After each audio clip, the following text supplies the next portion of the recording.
આ જે પોલીસના આર્ટિકલ્સ, પોલીસના યુનિફોર્મ કે પોલીસ જે પણ વસ્તુ રાખતી હોય, જે પણ આર્ટિકલ્સનો ઉપયોગ કરતી હોય, આઈ કાર્ડ હોય, એમના વસ્ત્ર હોય, એમના કેપ હોય, એમની ગન હોય, એનો જો દુરુપયોગ કરે એના માટેની આપણી BNSની કલમ 205નો ઉપયોગ થાય છે. ફ્રોડ્યુલન્ટ યુઝ ઓફ ગવર્મેન્ટ ઓફિસર્સની કોઈ પણ વસ્તુ, આર્ટિકલ, કપડાનો ઉપયોગ કરો. આવી રીતે અમારા ધ્યાને ઘનશ્યામભાઈ સંઘાણી નામના વ્યક્તિ છે કે જે આ ઇસમ વડોદરા CP કચેરી છે, પોલીસ કમિશનર સાહેબની કચેરીમાં આવી ગયેલા અને પોતાની ઓળખ આપતા હતા અને એમણે અલગ અલગ પોતાના આઈડેન્ટિટી કાર્ડ બતાવેલા કે હું પ્રેસનો માણસ છું, CBIનો માણસ છું, CID ક્રાઇમમાં પત્રકારત્વ કરું છું. આ તે બધાના એના કાર્ડ એને ભેગા કરેલા. એટલે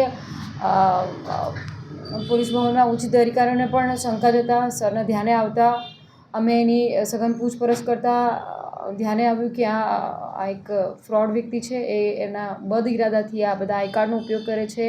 એની ખોટી ઓળખ પોલીસના સંઘ સાથે સંકળાયેલા કર્મચારી તરીકેની આપે છે. Is not as a police નથી આપતો, પણ તે હું પ્રેસનો માણસ છું, આવી રીતે CBI સાથે સંકળાયેલો માણસ છું, હું પ્રેસ મીડિયાનો માણસ છું. એટલે પ્રેસનો ઉપયોગ કરે પણ CBI દ્વારા સાઇન કરેલો હોય તો દિલ્હી ક્રાઇમ દ્વારા કરેલો, એવી રીતે એની પોતાની અલગ અલગ ઓળખ આપી અને માણસોને અને બધી એજન્સીસને પણ છેતરવાનું કામ કરતો હતો. તો એના વિરુદ્ધમાં અમે BNSની કલમ 205 હેઠળ ગુનો નોંધી અને એના વિરુદ્ધમાં કાયદેસરની કાર્યવાહી કરી.